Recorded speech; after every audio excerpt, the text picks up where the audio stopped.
It's unbelievable. I'm like, you think Game of Thrones, you think like Succession, The Last of Us, The Wire, all of these amazing TV shows that like people are still talking about like years later, and they're going to be like, let's destroy the name of this institution that like charges a premium that like has owned Sunday nights on American television for a decade. Like, right. you know, Game of Thrones, Silicon Valley, like all of those shows that we grew up, or like that we watched. You grew up, I was an adult watching, you know, like those, you're going to cut out the name of HBO. It blows my mind that they're doing that. This is Limited Supply, the place for refreshingly real takes on what D2C is really like. We're your hosts, Nick and Moiz. Let's start talking about money. All right, Moiz, we talk about Tapcart every episode. It's like, we love Tapcart. But did you know that Tapcart is not for 70 to 90% of your customers? In fact, it's best used for your top 10 to 30% of customers. You get direct access to your VIP segment, and the LTV of that top 10% will increase your cohort LTV by about 2.5 times. The best part is the instant page loading, the better user experience, the one-click checkout. It's a fantastic experience for your best customers. And you can't forget the free push notifications. If you want to try Tapcart, go to tapcart.com/limited. This is Limited Supply, episode 7, season 4. So I guess we've done almost 50 of these so far, Nick. So this is actually a lot. Season 4, episode 7, a bunch of stuff to discuss. You and I were both at a summit in New York City called Commerce Summit, which was unbelievable. I think it's one of the, like, you know, it's only one day, and it was probably one of the 5 best summit conferences I've gone to, and I barely went to, like, it was just the NBA All-Stars of direct-to-consumer, and I think that was my favorite part about it. Yeah, it was the Taylor Swift concert of the D2C industry. Well, you're a pro of those things. You're a veteran of Taylor Swift concerts for sure. But so we got a bunch of stuff to discuss. The Commerce Summit, a couple bankruptcies that I want to talk to you about, something about returns, a business idea I've been thinking about. But before all of that, we're going to play Guess This Business.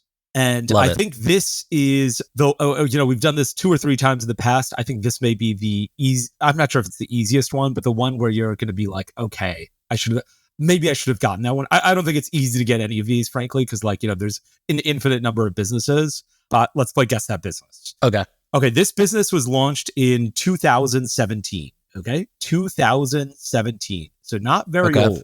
Okay, in 2022, the full year 2022, it did about 526 million in revenue. So just let's say 500 million in revenue to be easy. And that doubled from 2021. So in 2021, let's say it did 250. In 2022, 500. Those numbers are a little bit off, but pretty close. 526, not 500. Now, the cost of goods sold in this company on 526 million in revenue is only 22%, 118 million in cost of goods sold, meaning that they have 78% gross margins. And that 78% is pretty consistent between 2022 and 2021. Mm-hmm. Marketing is 52% of revenue. So cost of goods sold, 22%. Marketing, 52%. Okay. So $270 million in marketing. They lost about $15 million in 2022. So $526 million in revenue. Oh, well, I'll sum it up at the end. They lost about $15 million in 2022. In 2021, they lost $30 million. And they have an AOV of about $80. So let me sum up all the numbers again. For 2022, $526 million in revenue, $118 million in COGS, $272 million in marketing, negative $15 million in EBITDA. AOV is $82 per order. And then their valuation is, they're publicly traded. Valuation is about $2 billion, $1.9 billion. 3 questions, yes or no questions. Hit me up with them. Okay, 3 questions. Well, right away, I'm thinking supplements is one option. I'm thinking... Why do you think supplements? The rapid growth makes me think it's potentially supplements, and also 50% of marketing costs. That sounds about right for supplement business. I feel like, yeah. Second thought is something like a Klaviyo, like tech-enabled service or a tech company. But I have a feeling that you're more on the CPG side for this. Very interesting. Okay, so hit me with... I'm trying to use a poker face to like, is this guy right or is this guy crazy? I've given you neither. So, Is this something, is the main product something that you consume? Yes. Okay. Is it in the health and wellness space? Yes. Okay. Man, my problem is I don't know that many publicly traded health and wellness companies, but you said I should know this, right? Yeah. I think if I tell you the name of it, you're going to be like, wow, okay, I've heard of that brand for sure. Okay. Something like Nestle is too small or too big for this. Way $2 billion in Nestle owns like total every value. single, Right. I mean, also 500 million in revenue. I've consumed 500 million of water bottles this year, I think. Right. Is it like CVS pharmacy? It's not or CVS no, that's pharmacy. not something you would consume, but it's probably sold in CVS. Yes. The answer is yes, but with a big nuance, with like a big asterisk to it that if I tell you, you're going to be like, okay, I got the name of the company. I wish we could play this game like live with all the listeners. I know, that would be awesome. Like, and have this thing where like, okay, here's a leaderboard of people who are listening to the show and the number of people who like guess it correctly this many times in a row. Fastest. I think we might... Yeah, I think we could set that up. I just, I think people will cheat because people will be like, okay, I just Googled what is a business that started in 2017, has 2 billion in market value and 500 million in revenue. And there probably aren't that many. But I think maybe we should just do this in the Slack channel anyway and be like, here's the leaderboard. That would be fun. Okay, so it's consumable. It's sold at a C-store, 500 million in revenue, 2 billion in value, 50%. I think you got it. What you're thinking, I think you got it. The problem is like, I'm thinking it's either, oh my God, I'm stumped. I feel like I don't know this aisle that well. Okay, let me give you more clues. Okay. One is their demographic. I'm not certain of this, but I would be shocked. I'm pretty confident that it's more male than female, more men than women. Okay. I think that you have never, they don't own their own stores. They don't own their own stores. Okay. 3 is they do sell at CVS and at Target, I think, as well. But the vast majority of their sales come online and not in brick and mortar stores. And oh man, you know what it is? No, and that just stumped me. Yeah, and the shitty, I wouldn't say the shitty, but like the products that they sell in those stores are not the products that are like they have a different SKU assortment online versus in store, and those products not completely different. The products they sell in store, they sell online, but most of the products they sell online, they don't sell in store. And in stores, they sell the products that are like worse or not as not as revenue driving as the products online. What else can I tell you? So they IPO'd recently, and unlike any other direct to consumer, it's not Pedialyte, is it? No, that's a good. That's a really interesting answer. I'm not sure if Pedialyte sells on. I've never imagined buying Pedialyte. I think they sell powders online. Oh, gotcha, like liquid IV powder of Pedialyte. Yeah. Okay, so this business, like most direct to consumer, and I'm using direct to consumer in quotes because people are selling omnichannel now. Most online businesses went like this, right? They went down into the right after, during COVID or something, right? Their stock is thinking decimated. It's got to be like a Ritual, a Liquid IV, something like that. But Liquid IV is not a $2 billion company. Liquid IV was sold to Unilever actually a few years ago. So it's not publicly traded independently. Okay. You ready for the answer? Yeah, give me the answer. Hims. God damn it. Oh my God.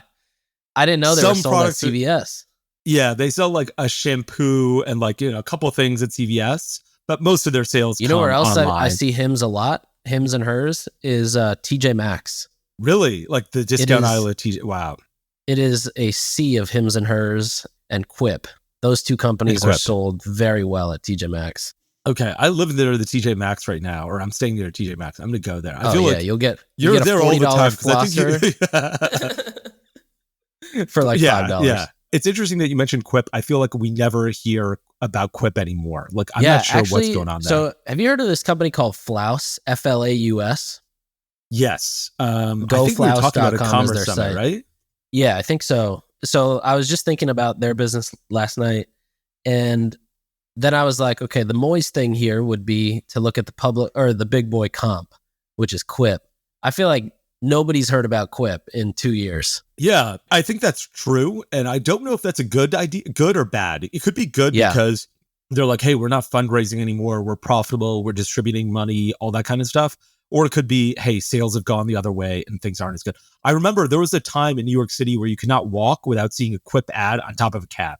Like they just owned like all of that Casper marketing that Casper did in 2014 and 15, owning subways and cabs and all that kind of stuff, it was quit for 6 months. Totally. And then I think the economics were like, oh yeah, these economics don't work. And there's an unlimited hose of money. So we've got to get a little bit more disciplined. But, those things are like really, it's fun. There was a time where Native owned a bunch of buses in New York City. And I was like, wow, this is awesome. I feel like I'm on top of the world. Yeah. It's the perfect time to set up your dating profile. That's right. Yeah.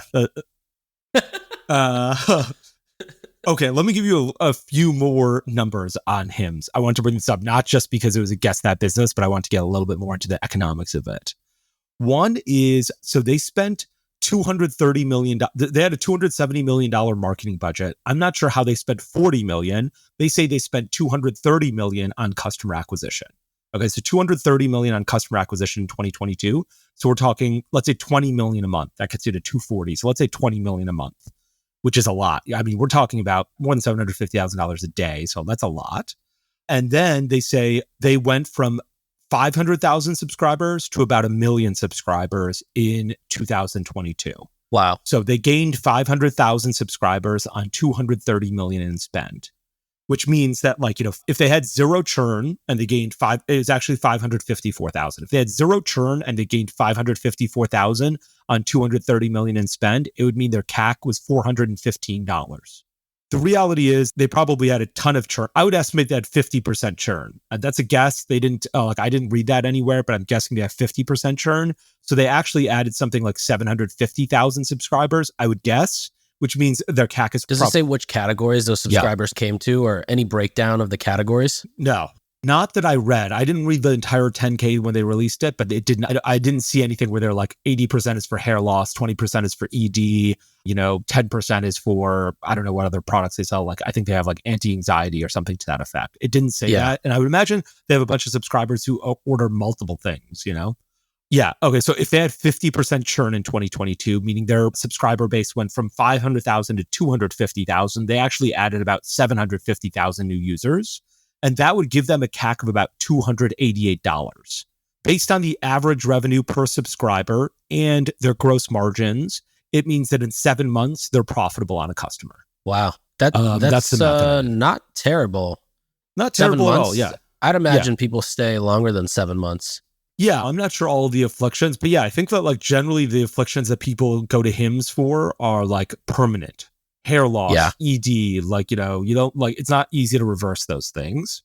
But really, like, what's crazy to me is that, like, you're too young for this, I think, but there used to be an episode of Seinfeld where Jerry Seinfeld was dating this doctor and she turned out to be she was like, I save people's lives and it's so amazing to save people's lives. And he finds out that she's a dermatologist and he's like, saving people's lives? You're a pimple popper. You're a pimple popper MD. And I feel like that's actually like, it turned out that woman she was a dermatologist, but did skin cancer. So, was actually saving people's lives. But, I do feel like that's what's happening now. You go through a form online and, a doctor is able to write you a prescription. I bet their doctors are writing something like 20 prescriptions an hour, 30 prescriptions an hour. They don't see the patient. They look at a couple numbers and they're like, yes, let's give him ED pills. Yes, let's give him hair loss pills. Yes, let's give him acne pills. Yes, let's give him, happiness pills, whatever it is. And really, this system exists because there's a drug lobby that prevents like products that should probably be over the counter from being over the counter and requiring you to go to a doctor. These guys have just figured out a way to make a doctor be able to see you in 10 seconds instead of 20 minutes. Yeah, I agree. I genuinely think it's actually pretty fucked up that anybody over 18 can, within really like 30 minutes, get a prescription to Viagra or to anxiety medication. Like, really, again, with 30 seconds of FaceTime and filling out a form. And, then within 30 minutes, you can go get it delivered from Capsule Pharmacy and use GoodRx, and you pay $4 for something that is basically like a Schedule 1 drug. It is bananas. Like, either it shouldn't be a Schedule 1 drug, either we should recognize that, hey, we can prescribe Propecia to anybody. You should be able to buy Propecia the way you buy Advil, or it should be a Schedule 1 drug and a doctor needs to like see you a little bit more. Okay, when I Google Ozempic prescription, do you know what Ozempic is? Oh yeah. Yeah. Okay. Do you know anybody using it? Yes. And, I think Elon Musk says he's used Ozempic. And I know somebody who's lost quite a bit of weight, not Ozempic, but another one that starts with an M. I forgot what the name is. And, it's great. I'm not sure what, I shouldn't say it's great. I've got no idea of the ramifications of using something like Ozempic. I hope it's good. I'm not sure. But when I Google Ozempic prescription, like Roman or whatever, you remember that company Roman, the Hims competitor, is the number one ad. And it says Ozempic prescribed online for weight loss. And then it says a weekly shot to lose weight. Then it says Ozempic is not FDA approved for weight loss, but may be prescribed if a doctor deems it appropriate. Like, I guarantee you, first, you can get some doctor's going to prescribe me Ozempic right now. Like, I can just click get started, make up a bunch of numbers, and I can get a prescription for Ozempic by the end of 45 minutes. And I'm not saying this is Roman's fault. I'm just saying this is the nature of the game right now. And I think that either we should determine that, hey, this is not okay, or we should have some more telehealth regulations or we should say, you know what? You can just prescribe yourself Ozempic. You can buy Ozempic over the counter, because a doctor looking at this and prescribing it to you, looking at any prescription and giving it to you in under 5 minutes basically means nobody does anything. It's just what agreed. You should be able to there's no analysis. Yeah, that's right. But anyway, despite all of that said, I think Hims is one of the few businesses that came out of the pandemic really strong. It dropped in value right out of the gate. And I think it went from a $2 billion to a $700 million market cap, but it's worked its way back up to $2 billion. It's only lost $15 million in adjusted EBITDA last year. And I think they're going through some CapEx stuff. Yeah. And doubled the revenue from 250 or 260 million to 520 million. An insane amount, 52% of revenue spent on marketing. And I think that, that's a good barometer for a business that can spend a lot of money on marketing because they've got a lot of money. It's prescription, so they probably have a very high LTV because these are lifetime problems they're helping people deal with. But it's probably on the high end of what direct-to-consumer businesses should spend. Most of the people who are listening to this should probably spend somewhere between 20 and 40%. But I thought it was a good barometer for all this. Yeah, fully agreed. This actually leads me to something I was going to ask you, which is, so a couple episodes we were talking about these ambulance chasing attorneys who have legally visually impaired people who will hopefully become legally vegetables at some point. So it got me thinking, what if there was, every industry, just like pharma, they have lobbyists that are just on payroll to just go and take meetings and figure out how to push whatever the company needs. What would be on the direct-to-consumer lobbyists list in terms of things to change? Oh my God. A couple things I put. One is the ADA lawsuit bullshit, because every single so everybody who texted me about that after they heard it, doing over 50 million in revenue, says that they pay about 25 to 30 grand a month in these stupid a quarter nuisance just fees. to get these settlements done and get these people off their back. Another one I think that you're passionate about is the sales tax stuff as well. That's right. Yeah. But what else would we put on a lobbyist to-do list in Washington for direct to consumer? Wow, that is a great question. Going back to this regulation thing, there was one instance where, so sales tax I think is my number one thing because the cost is super expensive. It happens when you're really young. It's not just a patchwork of 50 states, although a few states don't charge sales tax. So I think it's closer to 46, but it's a patchwork of 250 counties that you got to deal with. And so, some are monthly, some are quarterly, some are 6%, some are 7%, all in the same state, all in 6% to 7% or 8% in California. And then you got to do some states quarterly, some states monthly. It's really tough. I think there's one other thing recently I remember there were all these hit job articles on Hubble contacts. I don't know if you remember this. When they were somebody's I put in my eyewear prescription and I made up the doctor information. I basically put in false information and Hubble Contacts still sent me contacts. And they're wow. Can you believe this? Hubble didn't verify my prescription before they sent me contacts, which is crazy because none of the places that I order contact lenses from ever verify. I always put in expired, But this was a hit job because they're look, we know that the American Ophthalmologist Association or whatever it is wants to make sure that they get revenue. Yeah, exactly. They want to make sure that they get revenue. And what are you going to do with prescription contact lenses that are incorrect? Are you going to sell them on the street? You're going to cook methamphetamine from them? I'm what are you doing here? You're going to get high. Yeah. So I guess one of my answers would be enough stuff that's prescription that should be sold direct to consumer. Like, I think that at this point, probably Propecia, which, a Hims subscriber can sell you, like a Hims doctor can prescribe to you in 2 seconds or 50 seconds or whatever it is, probably don't need a prescription for it. Contacts probably don't need a prescription for it. Birth control pill probably don't need a prescription for it.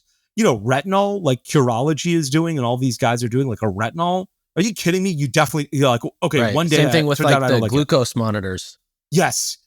Great point. Yes. Continuous glucose monitor to find out how bad my sugar is. I need a doctor to say it. You should not have to go get it. So I think aside from making it hard for the direct-to-consumer community, you're also making it impossible for people who are, of a meager financial means to be able to do that. If I want to wear a continuous glucose monitor because I'm a larger, let's say I'm 200 pounds or 225 pounds and 16 years old, and my parents didn't have like the means to provide great nutrition. I live in a food desert and I have to go eat McDonald's. Don't make me go see a doctor to be able to give me a continuous glucose monitor. Give me a continuous glucose monitor so I can try and make the right decisions early on. Don't put up hurdles for this kind of bullshit. I feel like Netflix did a really good job as they built their company, like mending the digital streaming platform world with the real Hollywood boots on the ground physical world. They did a good job like blending them together. And it seems like for a couple of these big industries like pharma and alcohol, there needs to be some sort of a mending where both parties are happy to continuously grow their sides. Otherwise, you're always just kind of like fighting against one another. Alcohol is another great point where we're constantly being, there's a patchwork of 50 state laws. And I know this especially because of my time at Casper's, where I'm like, this makes it so hard to sell on the internet. It's insane. And like, there are Supreme Court decisions that are happening. When we launched Casper's, probably everything we were doing was illegal. But we were like, look, and people would always be like, how are you getting around this? Like, I think it's illegal to ship stuff. And this was our answer. We're lawyers, so don't worry about it. And people would be like, yeah, I guess you two went to law school, so it's fine. But the reality was we had no idea what we were doing. And the answer is then a Supreme Court decision came out. We're like, this can't be the law, although it was at the time. Then a Supreme Court decision came out like 3 or 4 years ago that said, actually, these network of state laws are not right. Like they're unconstitutional. And that's still happening. So I think some sort of like finality there would be helpful. Or like some sort of like governments, like national laws, so we can make smarter decisions. I think one other place is probably weed, like, CBD, creating like a CB, like, right now, again, patchwork of state laws. One other thing would be China Post. Like right now, if you make clothing in America and you ship, like, well, that's a bad example, but like what a lot of people will do is they'll have all of their clothing that they make in China or Vietnam or something imported into Mexico, and from Mexico imported into the United States and sent to the end consumer. And that way they don't have to pay tariffs. Like there's a law that says you don't have to pay tariffs if something is coming from Mexico to the United States. Exactly. No, I think it's even more. I think it's like 20% that they save on their cost of goods sold.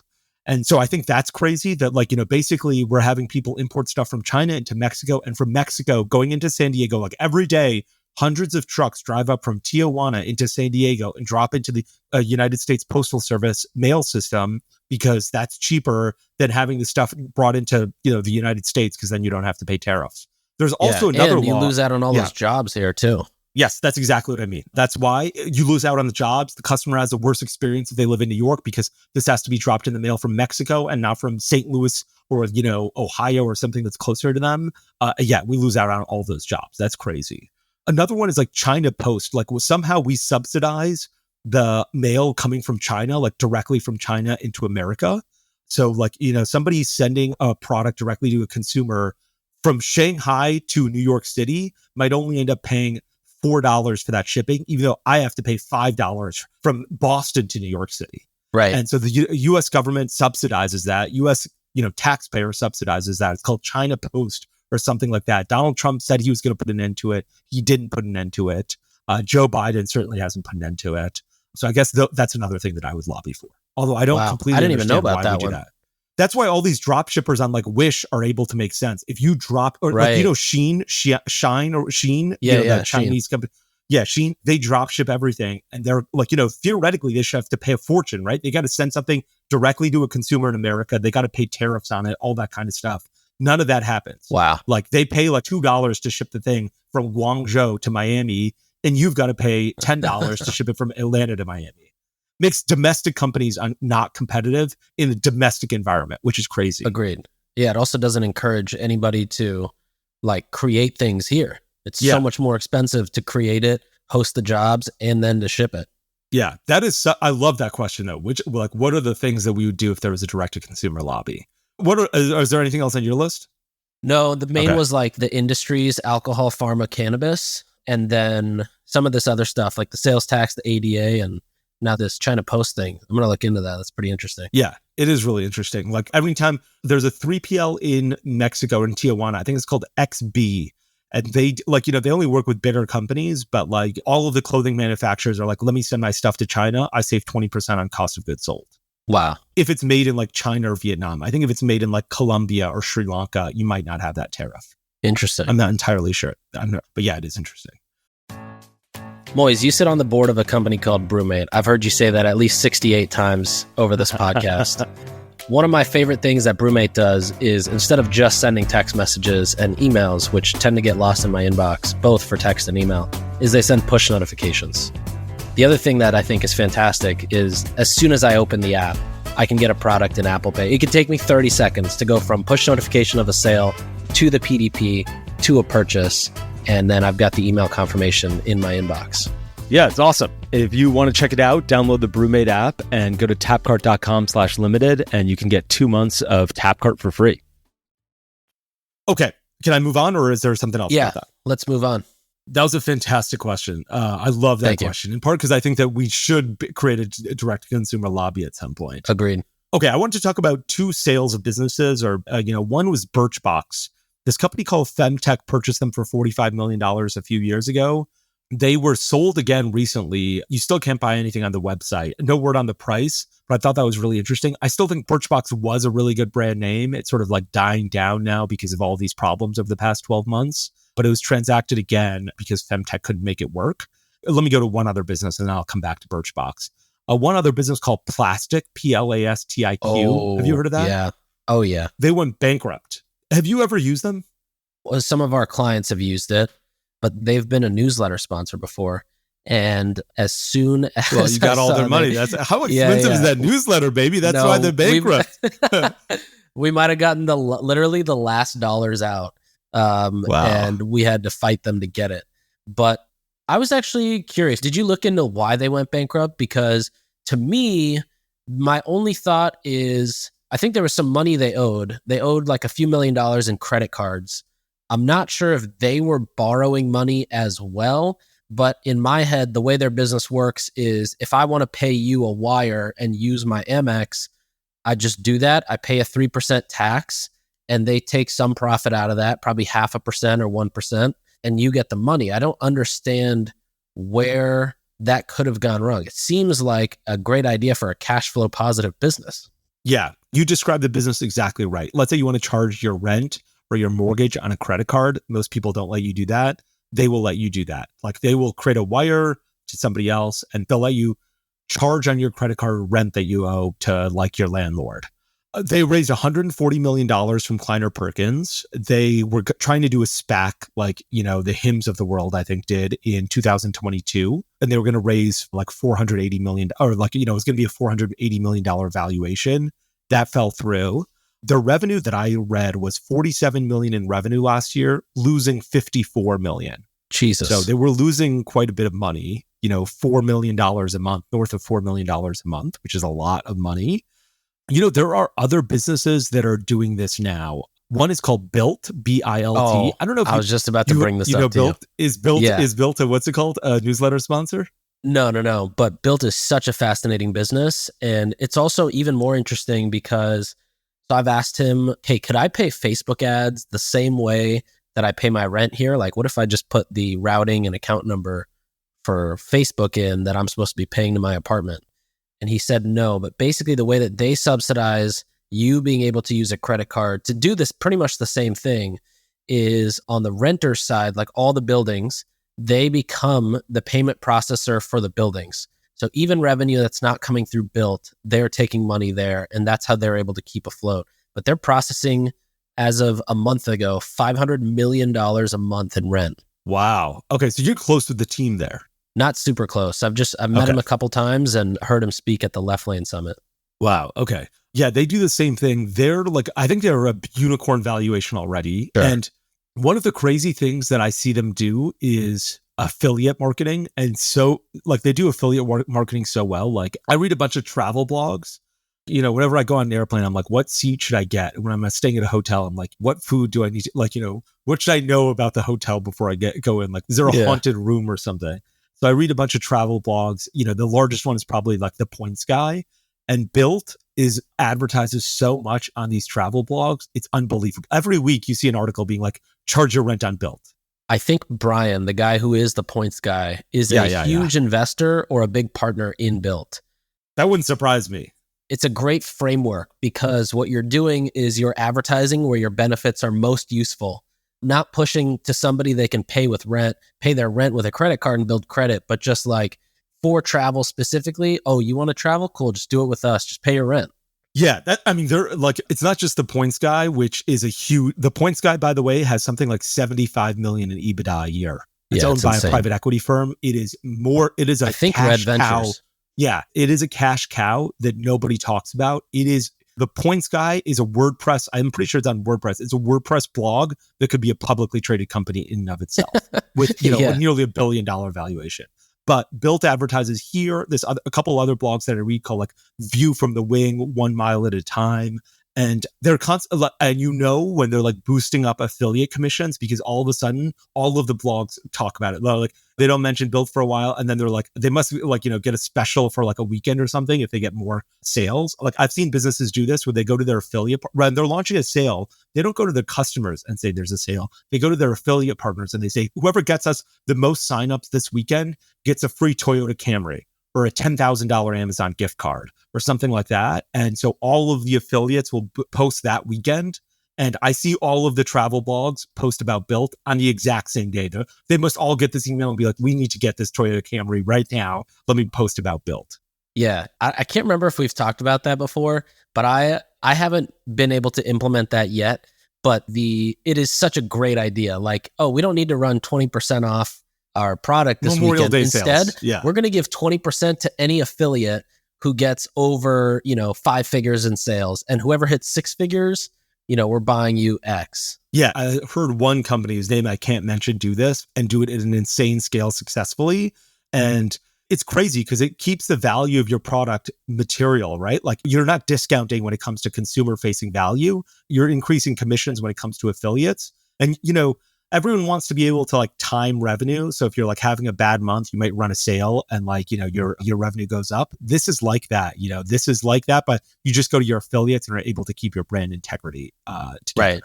There is one other thing I wanted to, that makes me think about your Taylor Swift concert, actually. Like, I wonder if that was, well, anyway.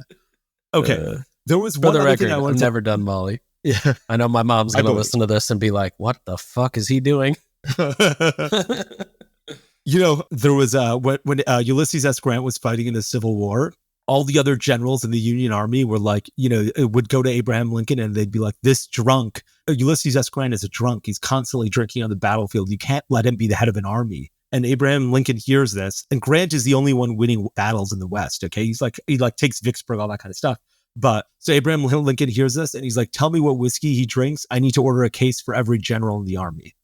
Like, if you're doing Molly, everyone should start doing Molly. It's not what you're doing is right. I thought you were about to say that Ulysses S. Grant was doing Molly, and that's why he was always so excited to go fight.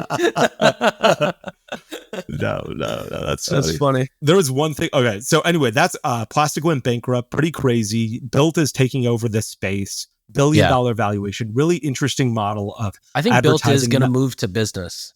Like B2B stuff, he's mentioned like your business card should be a Built card as well. Yeah, I think that's probably true. Well, I'm sure he's going to move to business. I guess it's really interesting. What's interesting to me is one, his affiliate relationships and how he like boosts. He like probably, I'm not certain this was the case, but I do think it's true. He boosts commissions on certain weekends in order to boost like affiliates to talk about his product. And two, you're right, like how he doesn't run Facebook ads. He goes to places like, he goes to these travel blogging websites because he's like, this is where people care about credit card points. They're constantly traveling. They like nobody, like how many people pay for first class on Emirates Air? Most people are using points to do that and not shelling out $40,000. And so he's like, I'm going to go to the community that really cares about credit cards and credit card points. and that's The Points Guy and View from the Wing and all these other travel blogs. And those are going to be my affiliates that push this product. And I thought that was really interesting as well. And one thing I noticed, and this is completely unrelated to direct-to-consumer, but I was thinking about this with the Birchbox brand, is recently HBO, the brand doesn't exist anymore. They're trying to turn it into Max. Right. Have you seen this? I've seen it. Like, I tried to use HBO Max and they're like, no, we're now just called Max. And I'm like, HBO is this incredible brand. Iconic when you think brand. of you think of, I think it's not TV, it's HBO. It's like, that was their tagline. The same lady at Bud Light who made that marketing decision is probably the one that decided we're cutting HBO. We're just going with Max. It's unbelievable. I'm like, you think Game of Thrones, you think like Succession, The Last of Us, The Wire, all of these amazing TV shows that like people are still talking about like years later. And they're going to be like, let's destroy the name of this institution that like charges a premium that like has owned Sunday nights on American television for a decade. Like, right. Game of Thrones, Silicon Valley, like all of those shows that we grew up, or like that we watched. You grew up, I was an adult watching, like those, you're going to cut out the name of HBO. It blows my mind that they're doing that. Yeah, I thought that was crazy. Especially, it made me think back to when we were talking about the brands like Juicy Couture and Coach and Kate Spade, these iconic brand names that trade on the name really. And then, whoever buys it hopes to resurge it. But yeah, I wonder what they're going to do. Like, or what caused them to say, HBO is not a good fit for this anymore. It's just going to be called Max. I mean, the streaming wars are already so hard. I wonder why you wouldn't want to go in with brand equity already. Peacock, which no one knows of, is like, we're going to do Peacock Plus. Yeah, I have no idea what they could possibly be thinking. It seems like the craziest thing in the world to do. Okay, there was one other thing I wanted to chat about. I read this article in the Wall Street Journal about return rates when it comes to e-commerce and how they're generally getting higher. And so I wanted to go over it. This article in the Wall Street Journal says return rates in 2022 were 14% higher than return rates in 2019, according to Narvar. You know Narvar? 40%? No, they were 14% higher, 14% higher. Okay. Yeah, got according to Narvar. And so there's a couple interesting things that I saw about this. One is that... Wait, also, Narvar, they're the Yotpo of order tracking. Oh my God. So expensive. I can't even believe it. I cannot believe it. And you know what's crazy is ShipStation is like created this feature as well. So if you use ShipStation, like shipping, you just get a free branded tracking page. And Narvar's like, give us $25,000 for brand. I see J. Crew have it. And I'm like, okay, J. Crew probably has to go through like 50 layers. Yeah, but I'm also like, you could probably build it. Like, I see startups having it. And I'm like, are you crazy? You're paying $5,000, $10,000, $25,000 a year for this branded tracking page. And you know what would be even crazier? If someone has this information and can share it, DM me on Instagram or Twitter. What is the range of prices that someone pays at Narvar? I bet they have a client paying $1,000 a year and a client paying $100,000 a year for the same amount of like I wouldn't be surprised if somebody's paying mid six figures. Yeah. Versus somebody who's paying, $5,000 for the same number of packages. Like, I bet the pricing varies more than 100x at an institution like Narvar. The difference is probably $7 of server costs a month. Yes. I would be surprised if it was even those $7. I bet that there's somebody paying even the server costs are the same. It's just someone's paying $5,000 because they did a good job negotiating, and someone's paying $500,000 because they did a shitty job negotiating. But it's a big institution and it's not their money. Right. But if someone has this information in Narvar, please share it with us. Okay, so I've got a few more details here. Amazon is now starting to show items that have an above average return rate. And it's starting to say, hey, this item, if you're going to thinking about buying this item, it has an above average return rate. So think about buying another item. Oh, that's Amazon great. doesn't want to deal with these return costs either, which is really interesting. Amazon is also pushing in-store returns. Okay, so in-store return rate has doubled from to 16.5% last year from 8% in 2021. Amazon has started charging some people $1 to return an item via UPS instead of returning it in store if there's a store near you. So if you can return it at Kohl's or Whole Foods, Amazon will say, return it there. If not, we're going to charge you $1 to do this. But okay, so what's interesting about that is that means that they've definitely tested that. $1 is such a big friction point. Oh, for sure. $1 makes you think about like, even charging $5 for shipping. Yeah. Do I want to do this because it's going to cost me $1?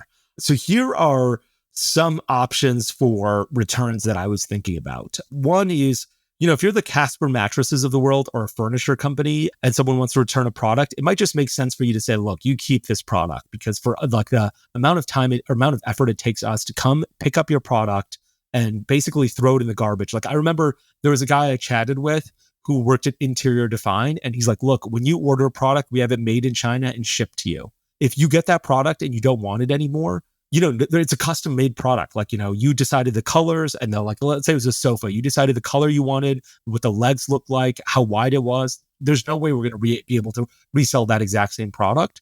And so as a result, we just be like, how about we discount it 50%, or you keep the product, because it's going to cost us a fortune to come in and pick up that product and throw it in the garbage now.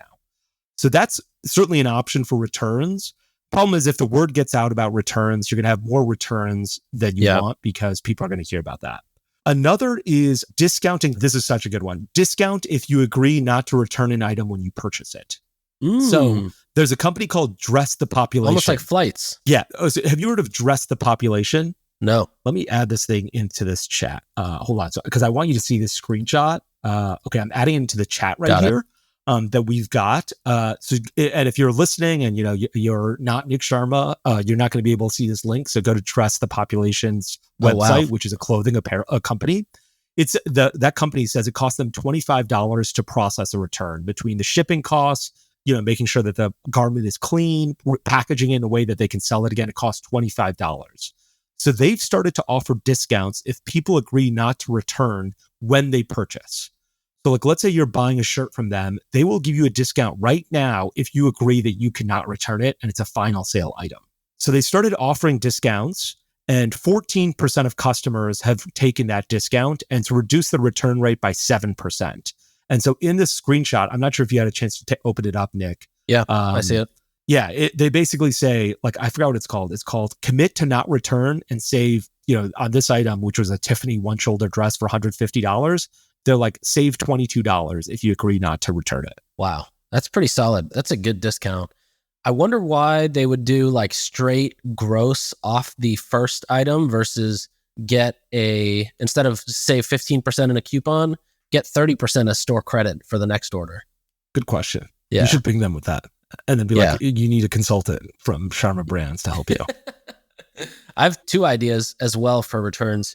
One is, if you have a heavier item and it's expensive to ship back, not only do you have to deal with restocking and assessing a product, but also then you have to repack it and then ship it back and then ship it out again.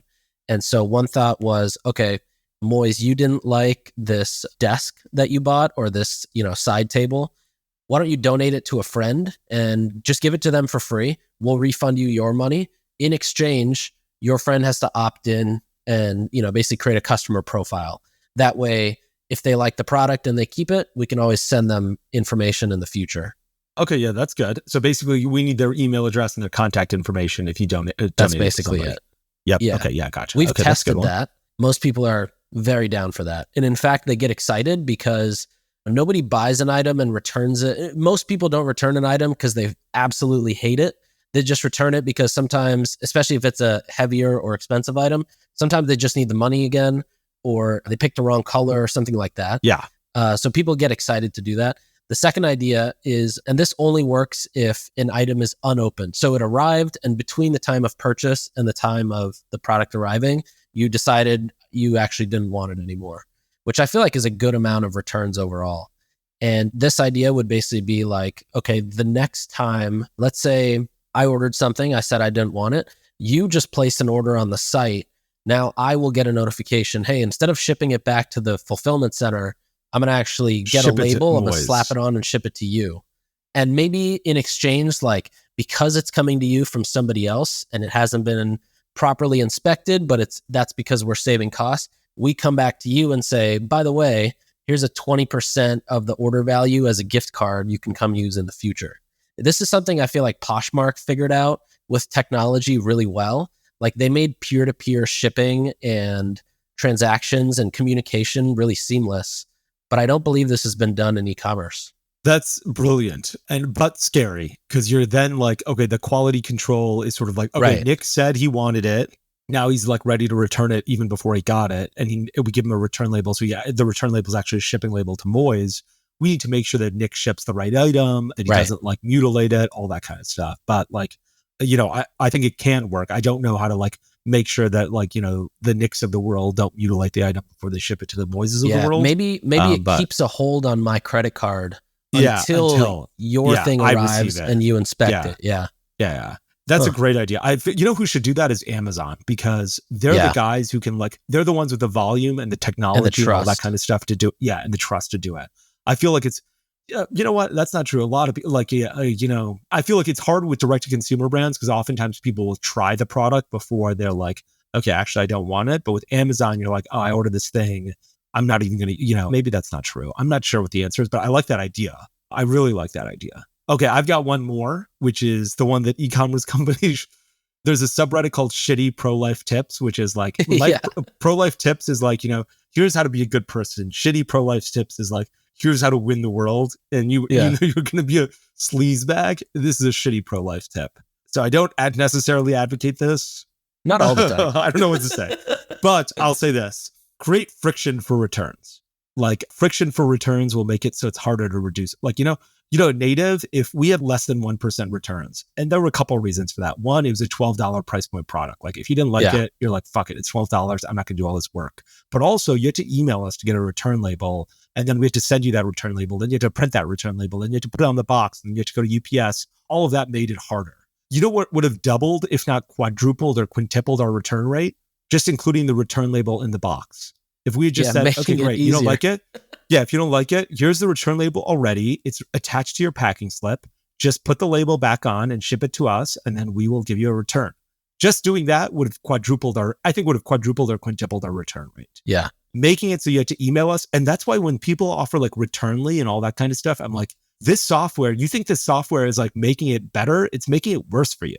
Right. Like generally, this software is making it so more people are going to return. Yes, it's easier on your customer service team and you need less cost there, but it reduces your revenue, increases your transaction costs, increases your return rate. Like putting sand in the gears, you don't want any sand in your checkout flow. You want sand in the gears return. Right. And so I think that like easy returns are great for some businesses. And like, I think clothing businesses like Revolve or Fashion Nova or something need to be able to include the return label because you're buying so many items and all that kind of stuff. But like, if you're selling native deodorant, you include a return label or the equivalent of native deodorant, you're going to increase the return rate for better or for worse. I fully agree. I think something like Loop Returns is fantastic if you're in apparel. I've used it a few times for a couple apparel brands and I've thought, this is the reason I have no problem shopping from this brand. Yes. Because I just know how easy it is.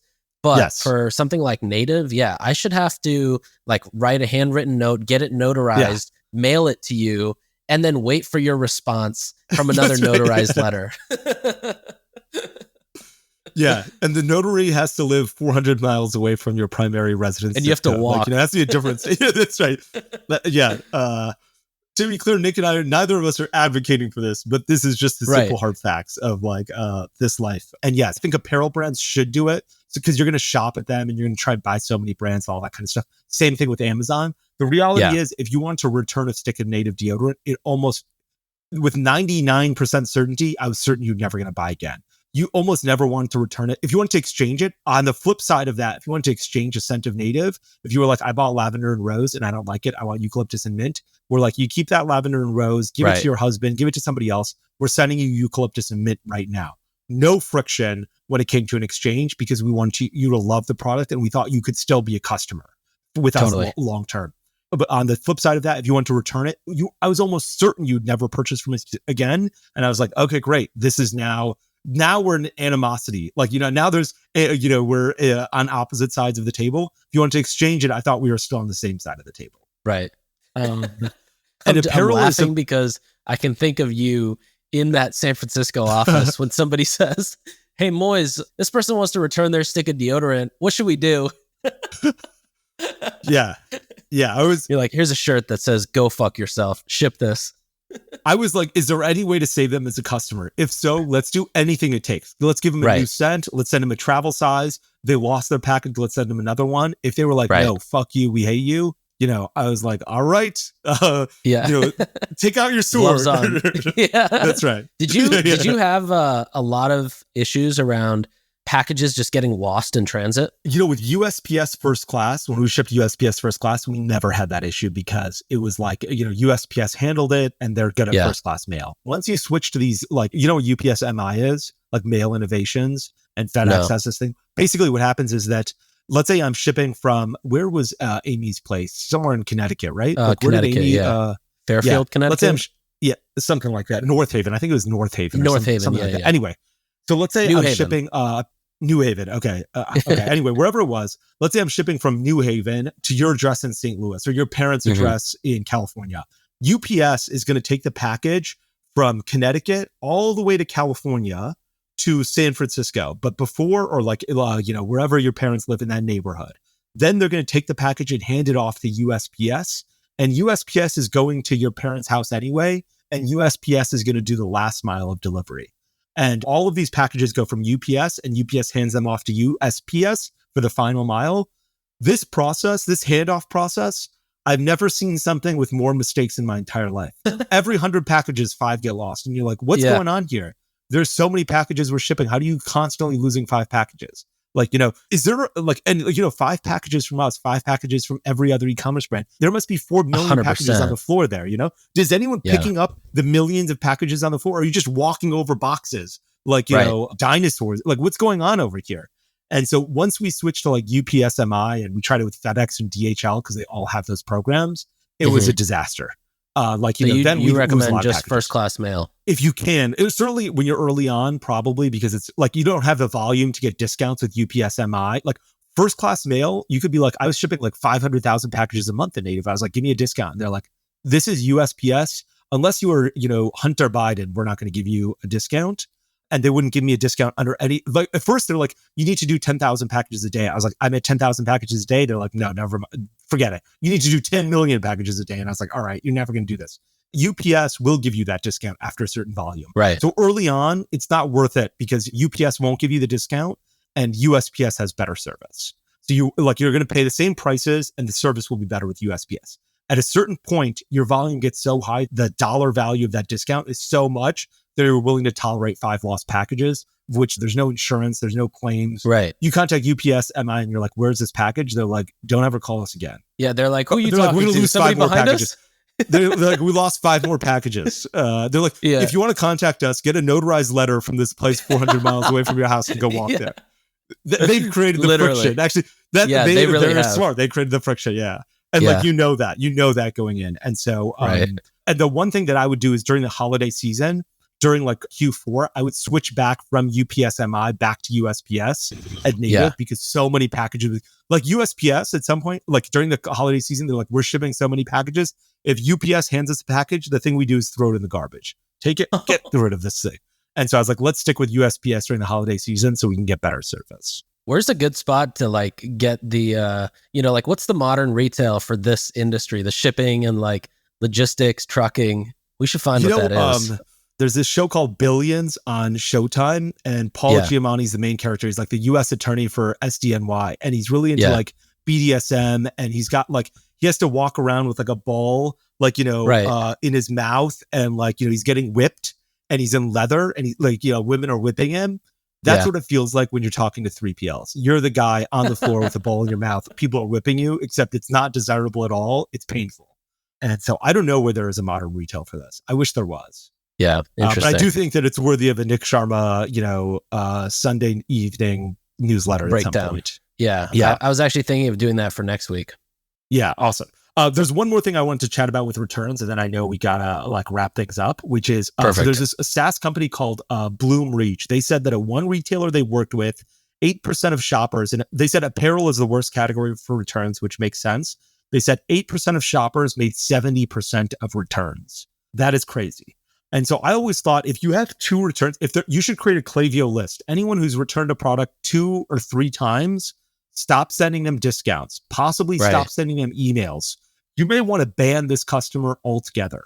And I really wish that Stripe would create a Yelp for people and be like, look, this guy buys products and returns all these products. This guy, like, there's refunds on, 10% of charges with this credit card token. There are disputes with 10% of charges with this guy's credit card token. So if you're shipping him a package be very careful doing business with him because reputation should precede you. That is so genius. Like everybody should do that right now. It'll take like 10 minutes. Yeah. Oh, to create that email list and be like, let me stop sending discounts to a guy who's constantly returning products. Yes. Yeah. That's genius. The other part that will take longer than 10 minutes is Stripe building this, but I really hope they do. Right. Like Stripe is the guy with the data from all of the Shopify stores, a lot of Amazon. Just a network. They know everything about everybody. Please tell me who's a bad customer so I can at least be careful. If not, say, I don't want to do business with people who have, I want to be able, Stripe should have a feature. Do you want to reject people that have 40% chargebacks or 20% chargebacks? Like they try and charge their card, they're constantly doing chargebacks. Don't even approve this transaction. Just reject it. I don't want to do business with somebody like that. It's going to be a CS ticket. It's going to be a return. It's going to cost me money. Stripe, you can save me money by doing that. And that'll be a network effect Stripe has, right? Like right now I can go to authorize.net or Stripe. It's sort of a commodity. And it benefits Stripe because Stripe has to refund the processing fee as well. So they're probably losing some money. And now merchants are like, why would I leave Stripe? They're protecting me from bad people. They're my defense shield. They're my spear in that they help me get sales and approve transactions. And they're my shield in terms of protecting me from bad customers. Right. Oh, that's awesome. What a great way to end it. Awesome. Okay, that's it. That's a wrap for episode 7. Awesome. The next episode, I'm going to bring 10 golden nuggets from Commerce Summit. And I'm excited to get your take because I just think it's always interesting to get your take on this stuff because you have a different vantage point. I love that summit, and I apologize for all of these. Like you mentioned that when we were talking about the agenda stuff, and I didn't give you time for it, so I'm sorry about that. I'm excited about it for the next episode. All good. No, it's good. Today's was awesome. Thanks for tuning in. We'll be back next time to cut through the noise in CPG, retail, and e-commerce. And if you enjoyed this episode, then why not share it with a friend? And be sure to subscribe wherever you listen so you don't miss the next one.